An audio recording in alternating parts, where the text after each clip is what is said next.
Episode 3 mention. Kavya को रोहन की बात सुन विश्वास नहीं हो रहा था कि उसने क्या सुना। वह यह जानकर हैरान रह गई कि उसके पति को खाने का भी शौक नहीं था, लेकिन वह केवल इस बात पर निराश ही हो सकी। वह जानती थी कि उसका पति ऐसा आदमी नहीं है जिसे शुरुआत में आसानी से खुश किया जा सकता है। लेकिन वह अभी भी हैरान थी इस बात को सोचकर कि राजसी माना जाने वाला भोजन भी उसके सामने कुछ नहीं था। काव्या खुद में थोड़ा निराश हो बोली, उफ, वो कितना ज्यादा कठिन इंसान है। क्या सचमुच ऐसा कुछ नहीं है जो उस आदमी को पसंद हो? खाने तक में भी कोई खास इंटरेस्ट नहीं है। इसी बीच उसके ठीक सामने खड़ा रोहन काव्या के हाव भाव में हर बदलाव को देखकर खुश दिख रहा था। ऐसा लग रहा था जैसे अभी कुछ देर पहले काव्या जितनी एनर्जेटिक थी, ये बात सुनकर उसके अंदर की एनर्जी आधी रह गई हो। और फिर भी ऐसा लगता था जैसे हार मान लेना शब्द उसकी शब्दावली में था ही नहीं। उसकी आंखों में अभी भी उम्मीद नजर आ रही थी, जैसा कि वो बता रही थी कि वह अब भी उसके लिए खाना बनाएंगी, फिर चाहे नतीजा कुछ भी हो। जब जीत पहले से ही दूसरों के हाथ में हो तो अंत तक लड़ाई जारी रखने के लिए कौन भला मोटिवेट करेगा। काव्या की हालत देख रोहन केवल शरारती ढंग से मुस्कुरा सकता था और उसके लिए प्रे कर सकता था।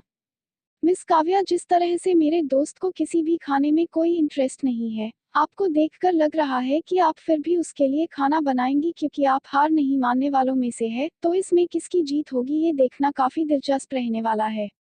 रोहन की ये बात सुन काव्या बोलती है, दृढ़ आवाज में बोलती है, ठीक है फिर मिस्टर खन्ना, मैं पहले बाहर जाकर आती हूँ। मुझे अपनी तरफ से पूरी कोशिश करनी है। काव्या रॉकी को एक पल के लिए हैरान करते हुए कहा, क्या? पर आप कहाँ जाने की बात कर रही हैं मिस काव्या? वो, मैं कुछ सब्जी और सामान लाने बाजार तक जा रही हूँ। क्या आप इन सारे सामानों को लाने के लिए किसी भी नौकरानियों को जाने के लिए क्यों नहीं कह देती है? नहीं मिस्टर खन्ना, उसकी कोई जरूरत नहीं है। मैं खुद ही सारा सामान लेने आऊंगी ताकि कोई सामान छूट ना जाए। काव्या के इस तरह खुशी भरा जवाब सुन रोहन को कुछ हैरानी हुआ। उसे उम्मीद था कि वह अब इस प्लान के लिए इतनी परेशानी तो नहीं उठाएगी जो पहले से ही असफल होते हुए दिख रही है, लेकिन वह अभी भी हार मानने को तैयार नहीं है और अपना 100% देने की पूरी कोशिश कर रही है। ओह, तो फिर ठीक है। पर मैं तुम्हारे साथ रामू काका को जाने के लिए बोल देता हूँ। नहीं नहीं मिस्टर खन्ना, उसकी कोई जरूरत नहीं है, मैं अकेले चली जाऊंगी। आप मेरी चिंता मत कीजिए, दरअसल मैं पहले से ही ये सब करने की आदी हूँ। मेरा मतलब है, अकेले बाजार जाने की आदत है मुझे। ये बात बोलते समय काव्या के दृढ़ स्वर, उसकी दयालु आंखें और प्यारी मुस्कान में कुछ ऐसी अनकही बात महसूस हो रही थी, जो किसी को भी उसकी इच्छानुसार किसी भी चीज से सहमत होने पर मजबूर कर देती थी। रोहन को काव्या के बातों से उस पर भरोसा हो गया कि वो अकेली जा आ सकती है और इसीलिए वो उसे आगे कुछ भी नहीं बोला बल्कि उसकी बातों में सहमति जताई। फिर काव्या दरवाजे के तरफ मुड़ी और बाहर के तरफ जाने लगी। लेकिन जैसे ही उसने सीढ़ियों से कदमों की आवाज सुनी तो वह रुक गई। उसने पीछे मुड़कर देखा और जैसा कि उम्मीद था, वो आदमी वहां एक पत्थर की मूरत बन खड़ा था और उसी के तरफ देखे जा रहा था। रॉकी, जो अभी भी उन दोनों के बीच में खड़ा था, उसने तुरंत अपनी उपस्थिति को छिपाने की कोशिश की और उन दोनों के बीच से धीरे धीरे कर अपने कदम पीछे हटा लिए। उसे ऐसा फील हो रहा था जैसे कि कुछ यूनिक होने वाला है। कुछ समय तक एक लंबी चुप्पी बीत चुकी थी, लेकिन वो आदमी ने कुछ नहीं कहा। रॉकी केवल अपने होंठ जोर से काट सका और उसने हमेशा की तरह गतिहीन पत्थर वाले इंसान को घूर कर देखा। इतना सन्नाटा को देख अब रोहन से और चुप नहीं रहा जा रहा था, लेकिन वो कुछ बोलता उससे पहले ही काव्या ने उस सन्नाटे भरे माहौल को तोड़ते हुए कहा, मैं बाहर कुछ खरीदने जा रही हूँ मिस्टर सर। काव्या अपनी सामान्य चमकदार मुस्कान के साथ कहा। हालांकि वो आदमी काव्या के बातों पर इतने रूखे तरह सिर्फ अपना सर हिलाया, जिसे देख रोहन एकदम से निराश हो गया। दोबारा से एक और लंबी खामोशी छा गई, जिस वजह से अब काव्या को काफी अजीब लगने लगा था। इतना अजीब और बहरा कर देने वाली चुप्पी इस वजह से नहीं थी कि वो कुछ बात नहीं कर रहे थे, बल्कि उस आदमी के मन में इस समय क्या चल रहा था उसके कारण था। सच तो यह था कि जैसे ही काव्या ने उस आदमी को बिना कुछ कहे अपनी ओर मुंह कर देखते हुए देखा, तो उसने पहले से ही उसके मन में क्या चल रहा है ये सोचना शुरू कर दिया था। और जैसा कि उम्मीद था, मौका मिलते ही काव्या तुरंत खुद को मिशन मोड में बदल ली और उसकी दोस्त ने जो उसे रूल नंबर 8 में बताया था कि अपने पार्टनर के गाल पर एक प्यारा और हल्का सा किस करो, ये बात याद आते ही और मौका मिलते ही वो इस प्लान पर शुरू हो गई। काव्या ने पहले से ही इंटरनेट पर इस तरह के किश के बारे में ढेरों लेख और वीडियो देख रखी थी और इस वक्त उसके दिमाग में बस यही चल रहा था कि वो ये करे तो कैसे। तुम क्या सोच रही हो? वो आदमी आखिरकार तब बोला जब काव्या काफी देर से वहीं निश्चल खड़ी थी, जैसे कि वह अपनी किसी गहरी सोच में डूबी हुई थी। और जैसे ही उसके कानों में मास्कमैन की आवाज गई, वो एक झटके में अपने सोच से बाहर आ गई और एकदम से हड़बड़ा गई, और हड़बड़ाते हुए वो बोली, वो कुछ भी तो नहीं। मैं बाजार जा रही हूँ, बाद में मिलूंगी, उसने मुस्कुराते हुए जवाब दिया और फिर दरवाजे के तरफ बढ़ने लगी। काव्या जैसे जैसे मास्कमैन से दूर जा रही थी, उनके बीच की ये दूरियां देख रोहन, जो कुछ यूनिक होने का उम्मीद कर रहा था, एकदम से निराश हो गया और अब वो भी वहां से जाने का सोचा। वह इतना निराश था कि इस वक्त वह अपने दोस्त पर चिल्लाना चाहता था। हालांकि इसके बाद अगले ही पल जो हुआ, उसने उसके निराशा भरे मन को एक ही पल में हैरानी और खुशी में बदल दिया। दरवाजे तक पहुंचने से ठीक पहले काव्या अचानक रुक गई। वह पीछे मुड़ी और बहुत तेज गति से अपने पति की ओर भागी। और जैसे ही वह उसके पास पहुंची, बिना कुछ भी बोले उसने अपने दोनों हाथों से उसके चेहरे को पकड़ उसके होठों के पास उसे किस कर लिया और फिर बिना पीछे मुड़े एकदम तेजी से भाग गई। वह प्यारा नजारा एक झटके में घटित हुआ और अगले ही पल काव्या बहुत दूर चली गई। रोहन की नजरें बिना पल के झपकाए बस अपने दोस्त को देखे जा रही थी। वह उसका रिएक्शन देखने की कोशिश कर रहा था। बेहद रोमांचक से भरा माहौल तुरंत एक सादे विशाल जंगल में बदल गया, जहां धूल और हवा के अलावा कुछ भी नहीं था। जब रोहन ने देखा कि बिना कुछ भी बोले और कोई रिएक्ट किए वो पत्थर दिल वाला इंसान वापस ऊपर की ओर जाने लगा, तो अब उससे बर्दाश्त नहीं हुआ और वो अपने गुस्से को और ना रोकते हुए सीधे उसके पीछे चल पड़ा और अपने एक हाथ को उसके कंधे पर रखते हुए बोला, एक मिनट रुको। उसकी आवाज सुनते ही वो मास्कमैन रुक जाता है और पीछे पलट उसके तरफ घूर कर देखने लगता है, जिस पर रोहन बोलता है, आखिर में तुम मेरे साथ ऐसा क्यों कर रहे हो? वैसे मुझे अच्छी तरह से पता है अभी अभी जो कुछ भी हुआ उससे तुम्हारे मन में तो लड्डू फूट रहे होंगे, क्यों है ना? रोहन की बात सुन वो आदमी बिना किसी भाव के ठंडे चेहरे के साथ बोला, ऐसा कुछ भी नहीं है, और तुम अपने दिमाग में बेफिजूल की बातें सोचना बंद कर दो। हाँ हाँ, मैं जानता हूँ तुम अपने अंदर के फीलिंग्स को दबाना चाहते हो, पर मैं तुम्हारे फीलिंग्स को देख सकता हूँ। जब उसने तुम्हें वो किस किया, उससे तुम्हारे अंदर कुछ तो एहसास हुआ है। चलो बताओ मुझे, तुम मुझे झूठ नहीं बोल सकते हो। मैं अभी भी तुमसे शर्त लगा सकता हूँ कि तुम्हें कुछ फील तो जरूर हुआ है। उस आदमी के कहने के बावजूद भी रोहन उसके साथ मजाक करना बंद नहीं कर रहा था, जिस वजह से उसे काफी ज्यादा गुस्सा आ जाता है और वो रोहन को एकदम से घूर कर देखते हुए उसके हाथ को अपने कंधे पर से हटा उसे जोर से धकेल देता है। यूं अचानक धक्का देने की वजह से रोहन एकदम से जमीन पर लुढ़क जाता है। तभी मास्कमैन गुस्से भरे आवाज में उससे बोलता है, मैंने तुम्हें एक बार ही बता दिया है कि मुझे कोई फर्क नहीं पड़ा है, उसके बाद भी तुम एक ही बात बार बार पूछे जा रहे हो। अब अगर तुमने आगे एक भी शब्द कही ना तो मुझे मजबूरन तुम्हें मारना पड़ेगा। समझ गए ना मेरी बात? अब अपनी नौटंकी को बंद करो और चलो, हमें उसके पीछे जाना है। रोहन जैसे ही ये बात सुनता है, एकदम से फर्श पर से उठ तुरंत एक सैनिक के रूप में आ जाता है। एक सैनिक जिसे अभी अभी उसके मालिक ने एक अत्यंत रोमांचक कार्य कहा था। क्या सचमुच? पर क्यों? वो अकेली बाहर जा आ सकती है, तो कहीं तुम उसके लिए परेशान तो नहीं हो? एक मिनट रुको, क्या तुमको कहीं उसकी याद तो नहीं आ रही है? मेरा मतलब है कि कहीं तुम उसके लिए सीरियस तो नहीं हो?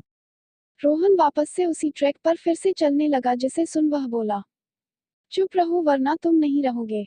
हाँ हाँ, मैं अब कुछ नहीं बोलूंगा। चलो चलते हैं।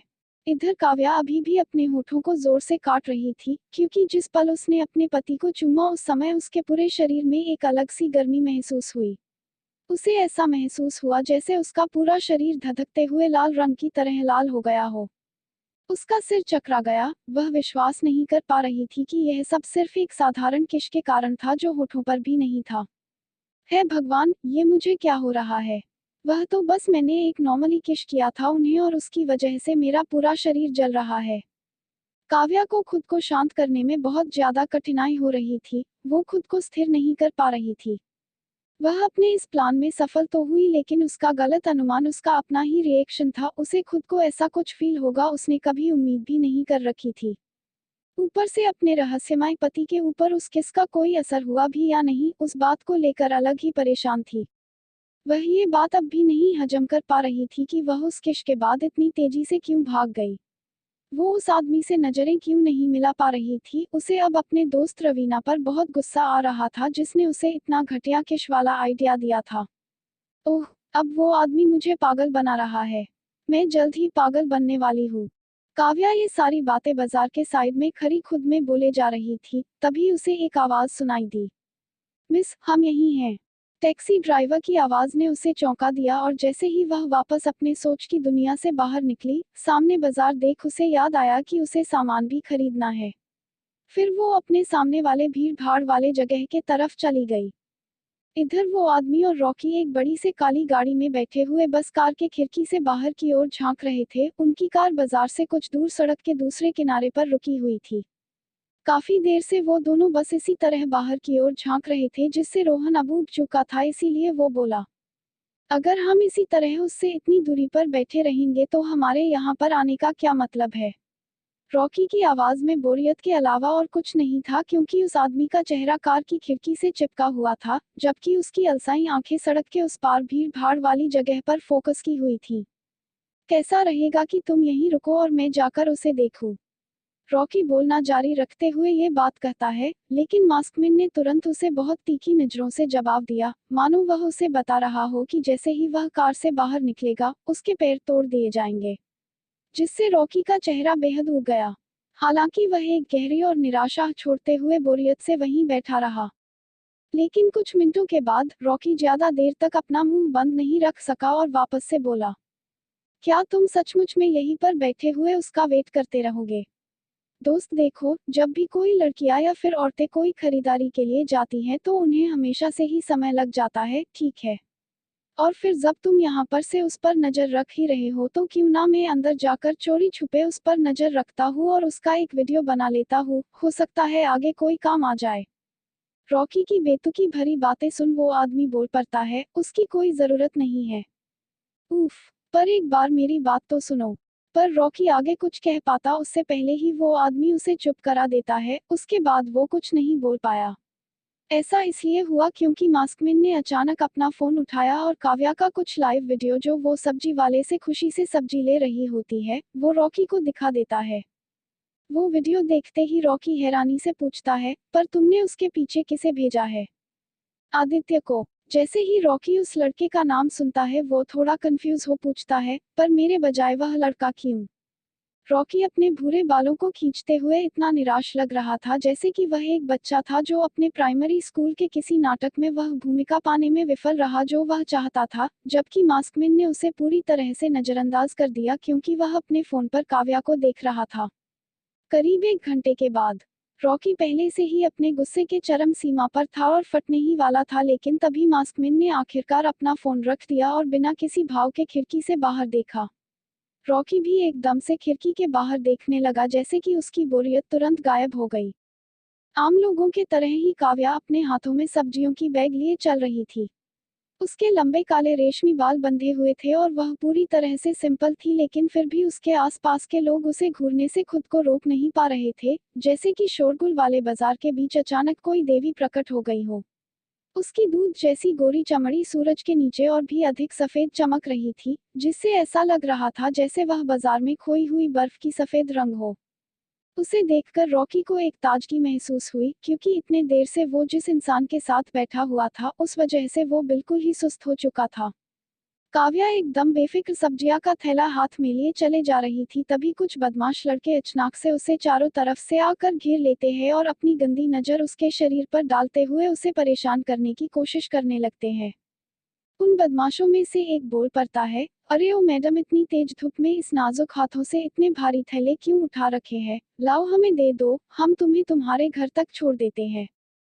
काव्या को जब वो लड़के परेशान कर रहे होते हैं ये नजरा कुछ दूर कार में बैठे मास्कमैन और रॉकी दोनों देख लेता है। काव्या के साथ हो रही बदतमीजी को देख उस आदमी को एकदम से गुस्सा आ जाता है और गुस्से की वजह से वो अपने हाथों के उंगलियों को मुट्ठी बना भींच लेता है।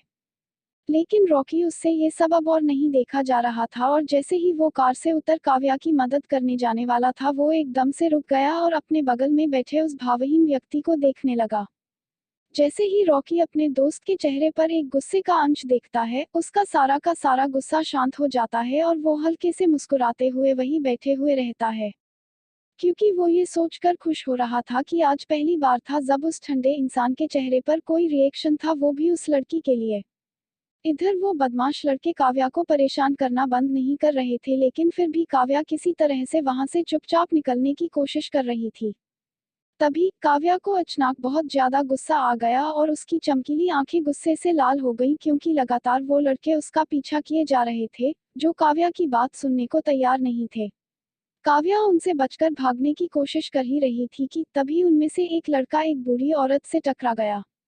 टक्कर इतनी जोरदार थी कि वृद्ध औरत जमीन पर गिर गई और उसके द्वारा खरीदे गए फल जमीन पर बिखर गए। और इससे भी बुरी बात यह थी कि जिम्मेदार व्यक्ति ने उसकी ओर देखा तक नहीं। ये देख काव्या तुरंत रुक गई। एक तो वो पहले से ही गुस्से में थी, ऊपर से उस लड़कों की वजह से उन बूढ़ी औरत को गिरते हुए देख और ज्यादा गुस्से में आ गई। उसने अपना बैग नीचे रखा और बूढ़ी औरत की मदद करने लगी। मैंने कहा उनसे माफी मांगो, काव्या गुस्से में उन लड़कों से बोली, लेकिन उसकी बात सुन वो लड़के माफी मांगने की बजाय उल्टा उस पर हंसने लगा और फिर बोला, क्या तुम हमसे कह रही हो कि हम इस बुढ़िया से माफी मांगे? छे, इसे जरा देखो तो सही, कितना ज्यादा गंदी है ये। इससे माफी मांगना तो दूर की बात है, इसे छूने में भी घिन आ जाए। मुझे तो समझ नहीं आ रहा है कि तुम इसे कैसे छू सकती हो। वो लड़के काव्या की बात मानने की जगह उस बूढ़ी औरत के फलों को अपने पैरों तले कुचलने लगे, जिसे देख अब काव्या का सब्र का बांध मानो टूट गया हो।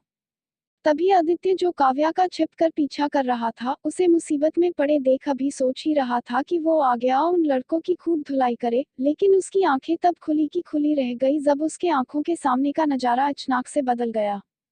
जब वो लड़के काव्या के बातों को नजरअंदाज कर हंसने लगे तो काव्या बिना कुछ भी बोले एक जोरदार किक अपने पैरों से मार दी, जिससे एक लड़का उससे दूर जा जमीन पे गिर गया और एक ही किक में बेहोश हो गया। काव्या, जो एक नाजुक दिखने वाली लड़की थी, वो इस तरह से मारेगी उन बदमाशों ने सोचा भी नहीं था, और जैसे ही वो लड़के अपने एक दोस्त को बेहोश पड़े देखा तो बाकी के सारे खुद ब खुद वहां से भाग खड़े हुए। हर किसी ने काव्या को देखकर अनजाने में अपने हाथ उठाए और ताली बजाई, क्योंकि उन्होंने उसकी प्रशंसा के अलावा कुछ नहीं किया। वे विश्वास नहीं कर पा रहे थे कि अभी बर्फ जैसी सफेद दिखने वाली नाजुक लड़की असल में इतनी बहादुर थी, जो कमजोर लोगों को बुरे लोगों से बचाने के लिए हमेशा तैयार थी। दूसरी ओर लगभग 14 सेकंड 15 साल का आदित्य पूरी तरह से हैरान रह गया। रॉकी ने उसे पहले ही बताया था कि मिस काव्या अपने हाई स्कूल के दिनों में ही कराटे सीख चुकी थी, पर वो अपने इस कला का उपयोग इतने अच्छी तरह से करेगी उसने इमेजिन नहीं किया था। मेंशन में हवा में काव्या के बनाए खाने की खुशबू पूरे घर में फैले जा रही थी, जिस वजह से घर के सभी लोगों के मुंह से पानी टपक रहा था। उसके खाने की खुशबू इतनी ज्यादा अच्छी थी कि सभी बस उसके हाथों से बना खाना खाने को तरस रहे थे। लेकिन निश्चित रूप से, जैसा कि पहले से ही उम्मीद था, एकमात्र ऐसा व्यक्ति जिसकी लार नहीं टपकी वह एक लंबी मेज पर बेफिक्र होकर ठंडा बैठा हुआ भावहीन आदमी था, जिसकी हर हरकत में कोई स्पष्ट अभिव्यक्ति नहीं थी। तभी सादे सफेद कपड़े पहने काव्या अपने हाथों से अपने पति के सामने खुद से बनाए खाने को परोस खड़ी हो जाती है और अपनी नजरों को उसके चेहरे पर टिका देती है और उसका रिएक्शन देखने का वेट करने लगी। लेकिन जैसा कि अपेक्षित था, उस आदमी ने, जो अपने सामान्य काले कपड़े पहने हुए था, हमेशा की तरह चुपचाप खाना शुरू कर दिया, बिना किसी भी रिएक्शन के। शुक्र है, उस आदमी को कुछ ही देर में काव्या द्वारा उसे घूरे जा रही नजरों के पीछे का मतलब समझ में आ गया था। और अगले ही पल उसने अपना सिर जरा ऊपर उठाया और काव्या के चेहरे की ओर देखा, जो उसे ही ध्यान से देखे जा रही थी, और एक स्पष्ट आवाज में बोला, हमम अच्छा बना है, और वापस से खाने के लिए अपनी नजरें नीचे कर ली। उसकी बातों को सुन एक हाथ पर अपना चेहरा टिकाए काव्या एकदम से मुस्कुरा दी। नतीजा बिल्कुल वैसा ही था जैसी उसने उम्मीद की थी, लेकिन अजीब बात है कि उसे कोई निराशा महसूस नहीं हुई।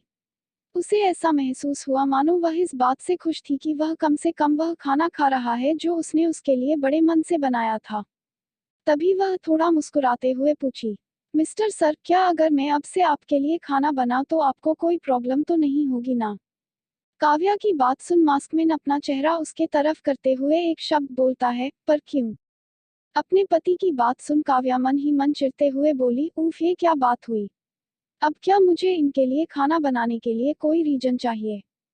काव्या को समझ नहीं आ रहा था कि अब वो इस क्यों का क्या जवाब दे। वो थोड़ा हैरान भी थी, लेकिन तभी कुछ सोचते हुए वह बोली, वो क्योंकि मैं आपकी पत्नी हूँ, और वैसे भी मुझे यहाँ करने के लिए ज्यादा काम भी नहीं है। काव्या के ऐसा बोलने के बाद एक लंबी चुप्पी छा गई और वो आदमी अभी भी काव्या के अचानक उदासीन अभिव्यक्ति को देख रहा था।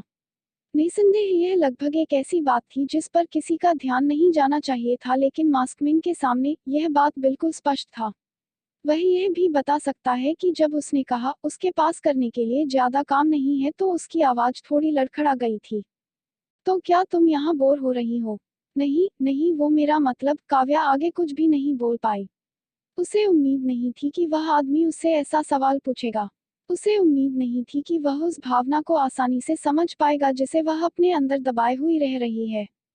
मास्कमैन के सवालों का कोई भी जवाब नहीं था उसके पास, इसीलिए उसे मजबूरन सच स्वीकार करना पड़ा और वो उससे बोली, दरअसल असल में ऐसी बात नहीं है, लेकिन शायद मैं दिन भर घर के अंदर रहने का आदी नहीं हूँ, खासकर तब जब आप आसपास नहीं होते हैं, लेकिन मुझे यकीन है कि मुझे जल्द ही इसकी आदत हो जाएगी।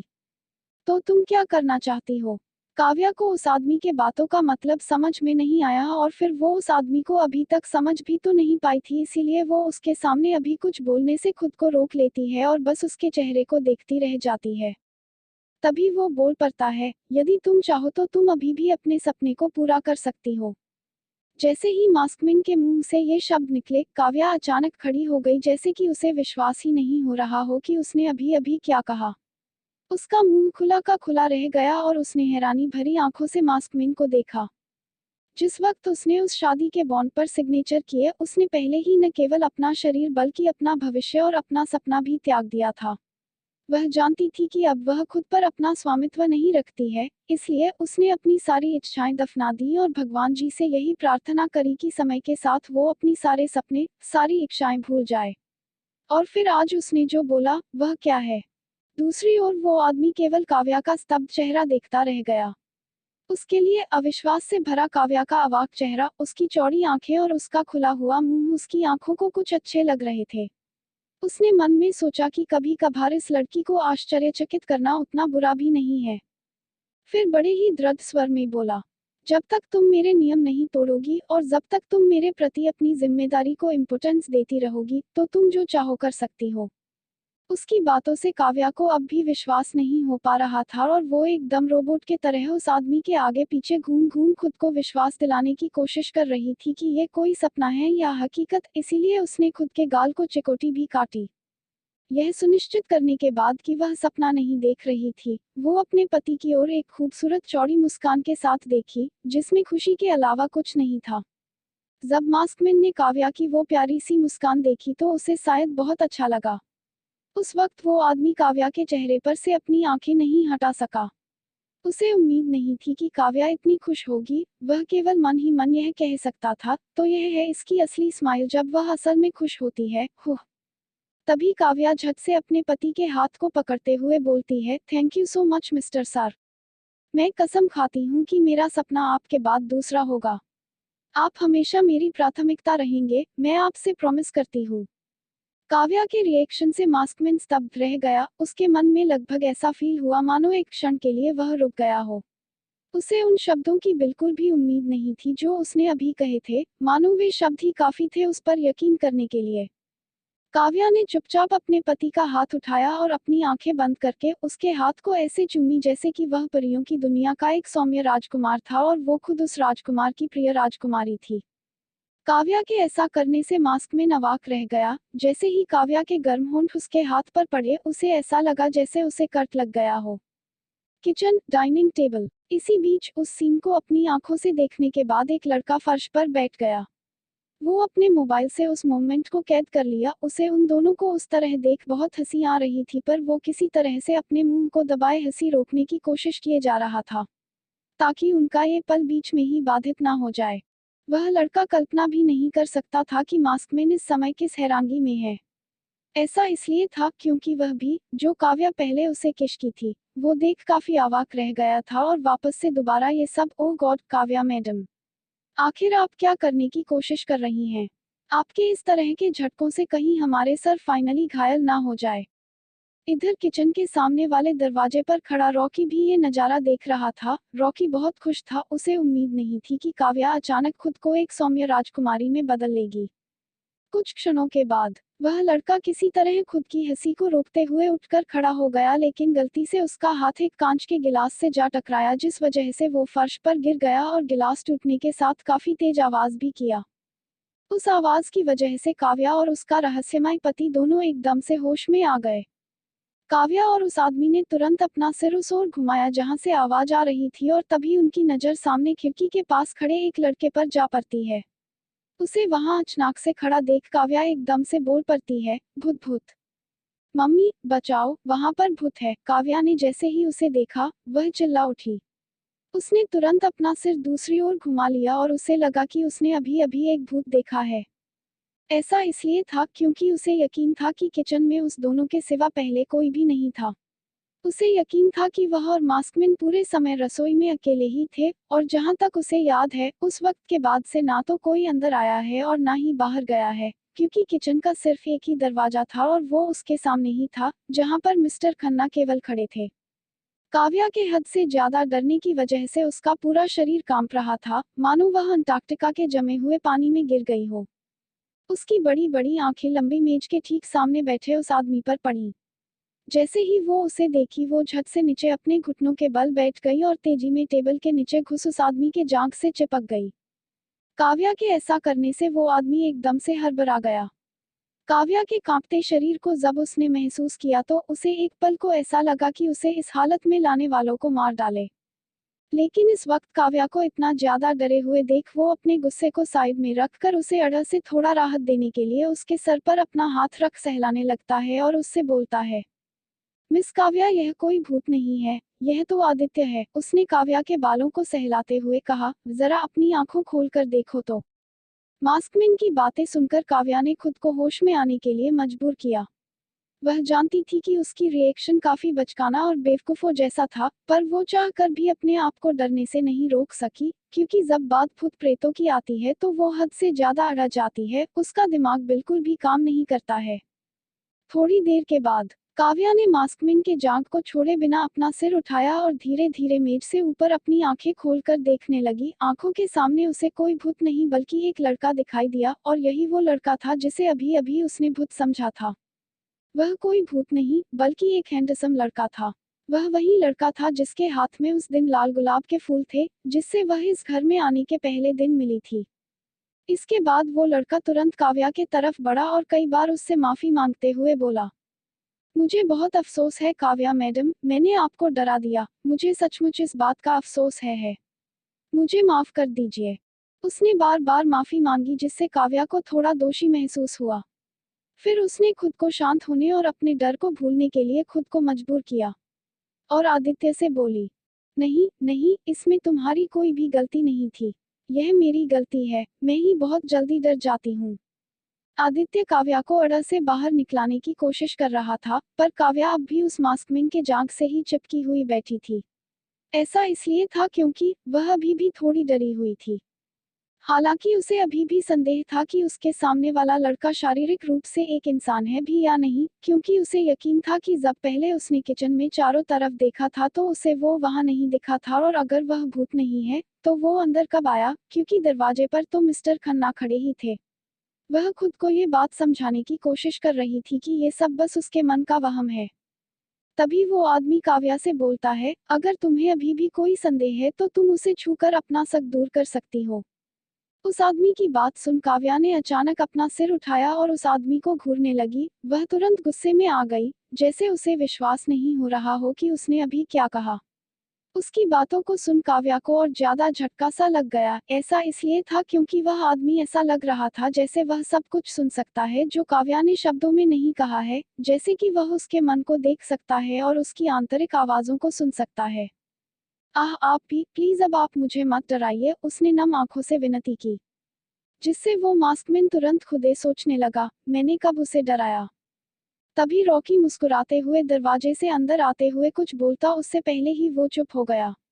ऐसा इसलिए था क्योंकि काव्या उसकी आवाज सुनते ही अचानक मास्कमैन के जांघ को छोड़ उसके पीछे जा छिप गई और फिर उसकी शर्ट को कसकर पकड़ लिया। काव्या ने जो किया उससे रॉकी दंग रह गया, लेकिन उसने सबसे पहले अपने सामने खड़े उस ठंडे आदमी को देखा। जैसे ही वह उसे देखा, उसकी आभा तुरंत अविश्वसनीय रूप से अंधकार में हो गई। उसकी निगाहें अभी भी काव्या पर ही टिकी हुई लग रही थी। रॉकी उसका रिएक्शन देख अपना मुंह बंद किए बिना नहीं रह सका। जो कुछ भी हो रहा था उससे वह बहुत खुश था, वह यही तो चाहता था। रॉकी को इस तरह से स्माइल करते हुए देखकर उस मास्कमैन को भी अपनी रिएक्शन पर अब थोड़ी हैरानगी हो रही थी। फिर एकदम से वो आदमी खुद के रिएक्शन को अपने अंदर दबा लिया, लेकिन उसे अभी भी काव्या के इस तरह से किसी और आदमी को छूने से अजीब फील हो रहा था। उसने फिर से रॉकी की ओर देखा जो अभी भी उसे देखकर शरारती ढंग से मुस्कुरा रहा था, जैसे कि वह उसके इस अजीब एहसास का आनंद ले रहा हो। अपने दोस्त को अपने गुस्से को दबाते हुए देख रॉकी ने उसे चिढ़ाना बंद कर दिया। फिर काव्या को बड़े ही नर्म आवाज के साथ समझाते हुए बोला, मिस काव्या, आप इस तरह से बेकार में अड़ रही है, घबराने की कोई जरूरत ही नहीं है। यहाँ कोई भूत नहीं है। आपको ये लड़का भूत दिखाई देता है क्या? बताइए। रॉकी आदित्य के तरफ इशारा करते हुए काव्या से बोला। वैसे रॉकी की बात सही ही थी, क्योंकि आदित्य देखने में बेहद ही हैंडसम लड़का दिख रहा था, जिसे देख लोगों को उसे प्यार करने का मन करे, ऐसा चेहरा था उसका। लेकिन ये बात भी है कि किसने कहा कि सभी भूत डरावने और बुरे ही होते हैं। खूबसूरत भूत भी तो हो सकते हैं, है ना? काव्या के मन में जो शक था वो अब उसे और ना छिपाते हुए रॉकी से पूछी, लेकिन वह अंदर कैसे आया? मुझे यकीन है कि जब मैंने वहां पहले देखा था तो वहां पर कोई नहीं था। मेरे ध्यान में आए बिना वह अंदर कैसे आ सकता है? काव्या के शब्दों को सुन रॉकी को एक गहरी सांस लेने पर मजबूर होना पड़ा और उसने लड़के को घूरकर देखा, जैसे कि उसे बोल रहा हो कि यह सब तुम्हारी ही गलती है, लड़के। फिर कुछ सोचते हुए बोला, ओह अच्छा, तो आप इसलिए डरी हुई है। दरअसल ये लड़का ज्यादा लोगों के नजरों में नहीं आता है। इसे लोग तभी नोटिस करते हैं जब ये सामने से कुछ बोलता है। बाकी कभी कभी तो मैं खुद ही इसे नोटिस नहीं कर पाता हूँ कि ये मेरे पास ही होता है। इसके साथ ऐसा ही चलता रहता है। रॉकी का इतना लंबा चौड़ा स्पष्टीकरण सुनकर काव्या का इतना डरा हुआ मन थोड़ा कम हो गया। ऐसा इसलिए था क्योंकि उसे याद था कि उसने एक बार एक लेख पढ़ा में था कि एक ग्रे मैन हुआ करता था, उसे भी लोगों द्वारा नोटिस ना के बराबर ही किया जाता था, और ये मामला भी उसे कुछ हद तक ऐसा ही लगा। इसी वजह से उसे रॉकी की बात समझ में आ गई। फिर काव्या ने धीरे से अपना सिर उठाया और उस लड़के की ओर घूरकर देखने लगी। काव्या अपना शक दूर तो कर दी थी, पर वो एक बार उस लड़के को छूकर देखना चाहती थी, और इसीलिए वो थोड़ा घबराते हुए अपने हाथ को उसके चेहरे की तरफ बढ़ा दी और उसके कोमल गाल पर को छूते हुए हल्के से चिकोटी काट ली। जैसे ही उसे अगले पल ये एहसास हुआ कि ये तो वाकई इंसान ही है, तो उसे अपने किए गए बर्ताव पर बहुत ज्यादा गिल्टी फील होने लगी, और इसीलिए वो बड़े ही शर्मिंदगी भरे चेहरे के साथ उस लड़के से बोली, ओह तुम सच में इंसान हो, तुम्हें गलत समझने के लिए मुझे माफ कर दो। दूसरी ओर आदित्य के दोनों गाल तुरंत लाल हो गए, क्योंकि काव्या ने उसके दोनों गालों पर चुटकी काट ली थी। कोई बात नहीं काव्या मैडम। लेकिन ये सारा नजारा वही खड़ा मास्कमैन देख रह गया, और ना चाहते हुए भी उसके अंदर काव्या को लेकर एक अलग सा ही एहसास आने लगा था। जिस वक्त काव्या उस लड़के को टच कर रही थी, मास्कमैन के मन में उस लड़के के लिए गुस्सा आने लगी थी। वो सोच रहा था कि उसकी पत्नी किसी और आदमी क्यों छू रही है। उस आदमी की फीलिंग्स को रॉकी बहुत अच्छी तरह से समझ रहा था, और इसी वजह से उसे उस पर हंसी आ रही थी, पर वो इस वक्त सिर्फ मुस्कुरा ही सकता था। जब रॉकी ने देखा कि काव्या के मन से उस लड़के के भूत होने को लेकर अड़क खत्म हो चुकी है, तब उसने अपने दोस्त के तरफ चेहरा कर पूछा, तो मेरे दोस्त अब तुम बताओ कि तुमने ने ऐसा क्या कर दिया जिससे मिस काव्या इतनी अड़ा गई है? उसने पूछा, लेकिन नकाबपोश व्यक्ति ने उसे अपनी उसी प्रेरणाहीन आवाज में उत्तर दिया, मैंने कुछ नहीं किया है। उसका उत्तर सुनकर रॉकी ने अपना सिर वापस काव्या की ओर कर लिया, और फिर थोड़ा संदेह करते हुए काव्या से पूछा, एक मिनट मिस काव्या, कहीं आप मेरे दोस्त के वो बात कहने की वजह से तो नहीं डरी हुई है? जिस पर काव्या घबराते हुए ही अपना सर हाँ में हिला देती है, जिसे देख रॉकी अपना सिर खुजलाने से खुद को नहीं रोक सका, और फिर काव्या को समझाते हुए बोला, आपने सोचा कि वह आपके मन में देख सकता है कि आपके मन में कब क्या चल रहा है, या आप मन में क्या सोच रही है? मुझे ऐसा ही लगा। काव्या की बातों को सुन रॉकी मुस्कुराते हुए मास्कमैन के तरफ मुड़ उससे कहता है, मुझे लगता है कि आपको खुद उसे ये बात समझाना चाहिए। लेकिन वो आदमी चुप रहा, और उसकी चुप्पी ने अजीब तरह से काव्या को अचानक अपराध बोध महसूस कराया। वह नहीं जानती थी कि क्यों, लेकिन जब उसे एहसास हुआ कि वह वास्तव में सोच रही थी कि वह भूत है, तो उसे अचानक दुख हुआ। अंदर ही अंदर वह उससे बिल्कुल भी डरना नहीं चाहती थी। और उसे अचानक बुरा लगने लगा, उसे उसके साथ किए गए व्यवहार पर अफसोस होने लगा। इस सब के बारे में सोचते हुए काव्या फिर झिझकते हुए अपने पति के करीब आ गई और बोली, मुझे मुझे अफसोस है, मुझे लगता है कि मैं अपने इतने डर के कारण कुछ ज्यादा ही उल्टा सीधा कर गई हूँ। मुझे लगता है कि मैं चीजों के बारे में बहुत ज्यादा सोच रही थी। प्लीज मेरे इस बर्ताव के लिए मुझे माफ कर दीजिए। काव्या के मुंह से अचानक माफी शब्द सुनकर उस आदमी का सारा मूड एक पल में सही हो गया और वो बोला, नहीं ठीक है, मुझे अच्छी तरह पता है कि तुम क्यों डरी हुई हो। परेशान मत हो, उसने कहा और लापरवाही से चले जाने से पहले काव्या के सिर को थपथपाया जैसे कि कुछ हुआ ही न हो। बेडरूम, रात का समय। जब वो आदमी बेडरूम में पहुंचा तो काव्या पहले ही सो चुकी थी। वह बेड के पास खड़ा रहा और बहुत देर तक अपनी पत्नी के शांतिपूर्ण सोते हुए चेहरे को देखता रहा। मिनट बीतते गए और मास्कमैन फाइनली बिस्तर पर चढ़ लेट गया। और जैसे ही वह अपनी आंखें बंद करने वाला था, उसने महसूस किया कि काव्या का गर्म हाथ उसे कसकर गले लगा रहा है। मुझे अफसोस है, मिस्टर सर, काव्या ने कहा। उसकी आवाज सुनते ही मास्कमैन तुरंत हैरान हो गया। वह अभी भी जाग रही थी। वह किस बात के लिए सॉरी मांग रही है? ये सोच मास्कमैन उससे बात करने ही वाला था, लेकिन जैसे ही उसने उसके छोटे और प्यारे खर्राटे सुने तो वह तुरंत रुक गया और खुद में बोला, ओ ये नींद में बातें कर रही है। मास्कमैन फिर आराम से लेट गया और अपना हाथ उसके सिर के तरफ कर हमेशा की तरह उसके बालों को धीरे धीरे सहलाने लगा। और कुछ ही देर बाद वो खुद भी सो गया। अगली सुबह, आज पहली बार ऐसा हुआ जब वो आदमी अभी तक सो रहा हो। यह सबको हैरान कर देने वाली बात थी, क्योंकि आज तक वो हमेशा सूर्य के निकलने से पहले ही उठ उसे ही कंपटीशन में हरा देता था, पर आज पहली बार वो सूरज से हार गया था। आज पहली बार था जब वो अभी तक नहीं उठा था, जबकि सूरज उसके खिड़की से उसके पूरे बेडरूम को रोशन कर रहा था। जब मास्कमैन की नींद खुली तो उसने तुरंत अपना मुखौटा टेबल पर से उठा लिया और उसकी खूबसूरत भौहें इस तरह से तंग गईं जैसे कि वह उस पल वास्तव में हैरान हो गया जब उसने कांच की खिड़की के माध्यम से तेज धूप को देखा। वह उठने ही वाला था कि उसे अपनी बांह पर कोई वजन महसूस हुआ। यह महसूस करते हुए कि उसकी पत्नी अभी भी सो रही है, उसने चुपचाप अपना मुखौटा अपने चेहरे पर से पहन लिया। एक क्षण के बाद उसने धीरे से काव्या का सिर उठाया, लेकिन वह दंग रह गया जब काव्या ने अचानक इस तरह से अपनी आंखें खोल दी। Good morning mister sir, Kavya बोली, लेकिन वो आदमी उसको देखने में इस तरह से हैरान था कि कुछ समय बाद उसके बातों के जवाब में अपना सिर हिला पाया। फिर उस आदमी ने काव्या को जल्दी से अपने पास से दूर किया और अगले ही पल बेड पर से नीचे उतर गया, जबकि काव्या अभी भी एक प्यारी सी बिल्ली की तरह जम्हाई ले रही थी और धीरे धीरे सीधी खड़ी हो रही थी। जैसे ही मास्कमैन तेजी में अपने बेडरूम से बाहर निकला, एक बड़ा चेहरा अचानक उसके सामने आ गया। अरे तुम दोनों ने कल रात ऐसा क्या किया कि तुम सचमुच पहली बार इतनी देर से जागे? रुको रुको रुको, मुझे मत बताओ, मैं खुद ही गैस करता हूँ। क्या तुम लोगों ने कल रात वो सब तो नहीं किया? रॉकी की आंखें लगभग उभरी हुई थी, उसका चेहरा मास्कमैन के बहुत करीब था, लगभग उसके के चेहरे से टकरा रहा था, जिससे वो आदमी ने अचानक अपनी हथेली रॉकी के चेहरे पर रख दी और बेरहमी से उसे दूर धकेल दिया। और हवा की तरह रॉकी को नजरअंदाज करते हुए मास्कमैन बस अपने स्टडी रूम की ओर चला गया, जैसे कि उसने उसे बिल्कुल भी नहीं सुना हो। अरे दोस्त, मुझे इस तरह से नजरअंदाज मत करो, रुको, मुझे बताओ तो क्या अब मैं इस घर में एक बच्चे की उम्मीद कर सकता हूँ?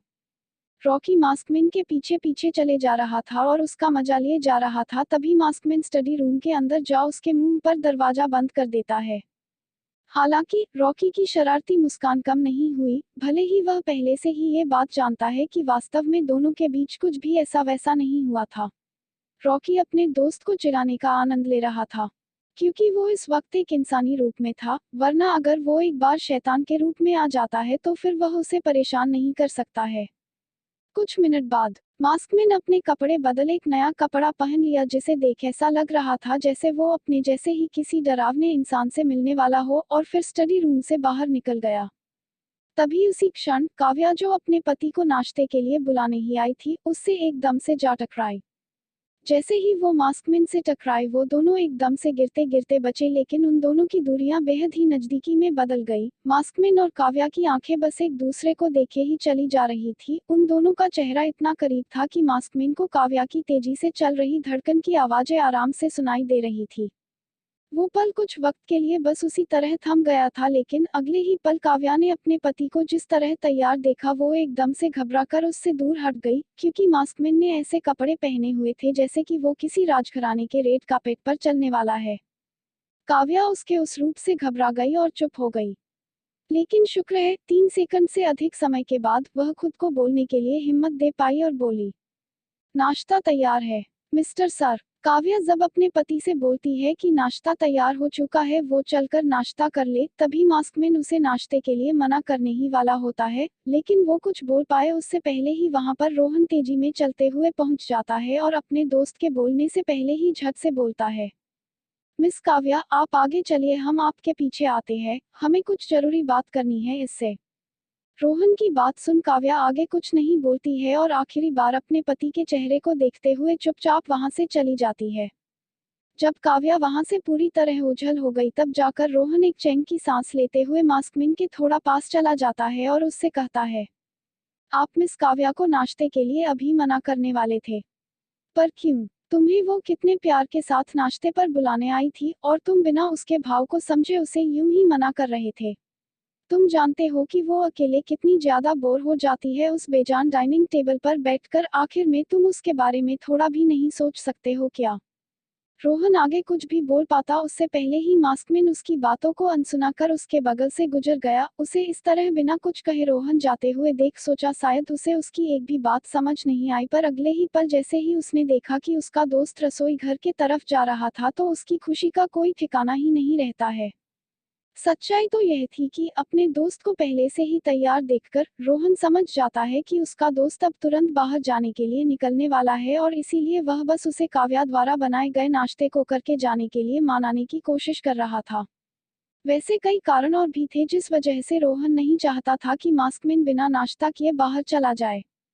चूंकि कल काव्या द्वारा बनाए गए नाश्ते ने पहली बार उस ठंडे आदमी को बेविश कर दिया यह बोलने पर कि उसे सच में खाना पसंद आया।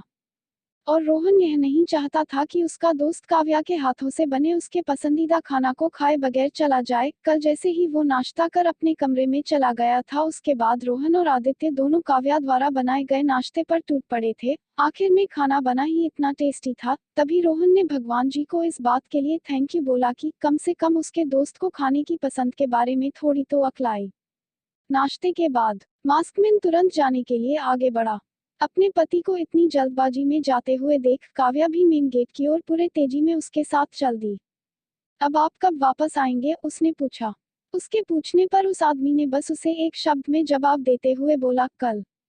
उसकी बातों को सुन शायद काव्या अंदर से खुश हो गई कि वह इस बार लंबे दिनों के लिए बाहर नहीं जा रहा है।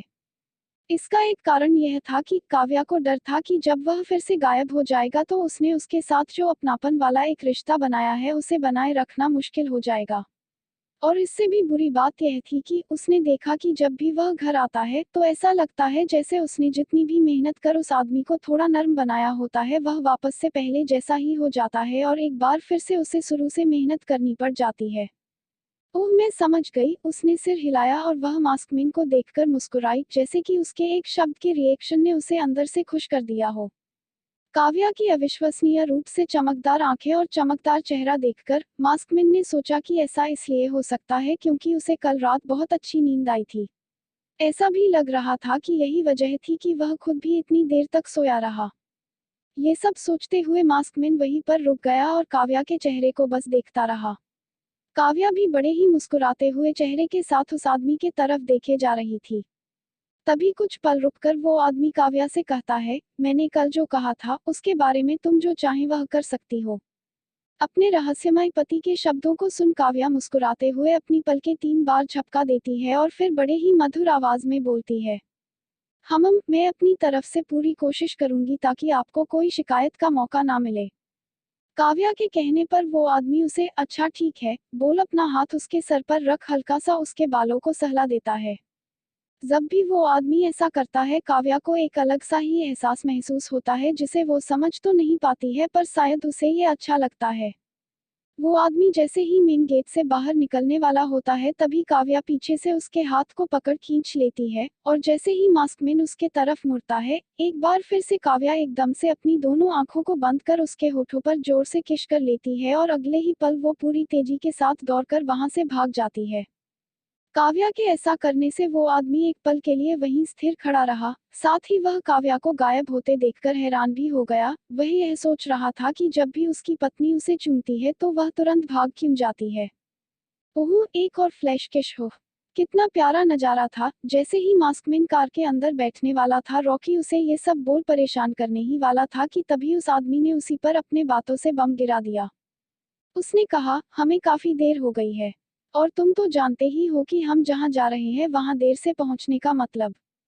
ये शब्द सुन रोहन उसके साथ मजाक करना छोड़ जितनी तेजी में हो सके गाड़ी चलाने में लग गया, लेकिन कुछ ही देर में उसका परेशान मन अब धीरे धीरे कम हो चुका था, इसीलिए वो मास्कमैन से बोलता है, उफ, मुझे तो अभी से ही इतना ज्यादा घबराहट हो रहा है कि जब हम वहां पहुंचेंगे तो उस बूढ़े इंसान का गुस्सा चरम सीमा पर होगा मुझ पर। रॉकी ने कुछ देर पहले ही अपना मुखौटा हटा दिया था, इसलिए उस समय उसके पीले चेहरे पर सावधानी के अलावा कुछ नहीं दिख रहा था। उसका चेहरा ऐसा लग रहा था मानो वो किसी खतरनाक जानवर के मांद में जाने वाले हो। वो गुस्सा करेंगे। रोहन के बातों को सुन वो आदमी अपने लैपटॉप पर कुछ काम करते हुए ये जवाब देता है, यह तुम्हारे लिए सिर्फ गुस्सा होगा, पर मेरे लिए तो मानो कोई भूखा शेर इंतजार कर रहा है, जिसका मैं शिकार होने वाला हूँ। अगर तुम अकेले जाओ तो कैसा रहेगा। रॉकी ये बात गाड़ी ड्राइव करते हुए बोला। ऐसा लग रहा था मानो जैसे जैसे वे करीब आ रहे थे, वह घबरा रहा था। हालांकि मास्कमैन का शांत स्वभाव पहले से ही रॉकी बता रहा था कि वो जो बोल रहा है उसके लिए उसे कोई अनुमति नहीं मिलने वाली है। बस वो आदमी रॉकी और उसकी बातों को नजरअंदाज कर रहा था, जैसे कि वह कोई गंभीर बात ही नहीं बोल रहा है। वैसे उसका ऐसा करना भी जायज ही था, क्योंकि वो रॉकी को बहुत अच्छी तरह से जानता था और वह यह बता सकता है कि रॉकी इस वक्त अड़ से ज्यादा सिर्फ नाटक कर रहा है और उसके साथ मजाक करने की कोशिश लड़ रहा है। कार जल्द ही एक विशाल गेट के अंदर चली गई और जहां तक नजर जा रही थी बस अनगिनत बड़े और छोटे कंटेनर दिखाई दे रहे थे, जबकि दूर दूर तक बड़ी संख्या में बड़े जहाज दिखाई दे रहे थे। और जैसे ही रॉकी उस विशाल बंदरगाह से गुजरा, वो फिर से बक बक करना शुरू कर दिया। ओफफ, आपको नहीं लगता है कि ये सब आपकी गलती है, उसने कहा, लेकिन उस आदमी को देखकर ऐसा लग रहा था जैसे उसे रॉकी की कोई आवाज सुनाई नहीं दे रही हो। लेकिन फिर भी रॉकी बोलना बंद नहीं किया और आगे बोलते हुए कहा, यदि आप हमेशा की तरह जल्दी उठते तो हम लेट नहीं। वो अभी इतना बोला ही था कि वापस से दूसरे बात बोलने लगा, नहीं, एक तरह से ठीक ही है। यदि आप जल्दी उठते तो मैं निश्चित रूप से मिस काव्या द्वारा बनाए गए इतने टेस्टी नाश्ते से चूक जाता। आह, वह भोजन था। रॉकी की बक बक सुन मास्कमैन चिढ़ते हुए बोला, तुम चुप रहोगे। दोस्तों, इस एपिसोड में यही तक। आगे की कहानी को हम अगले एपिसोड में सुनेंगे। अगर आप सभी को हमारी story love my devil husband सुनने में अच्छा लग रहा है तो प्लीज हमें चैनल को जरूर सब्सक्राइब कर लीजिएगा।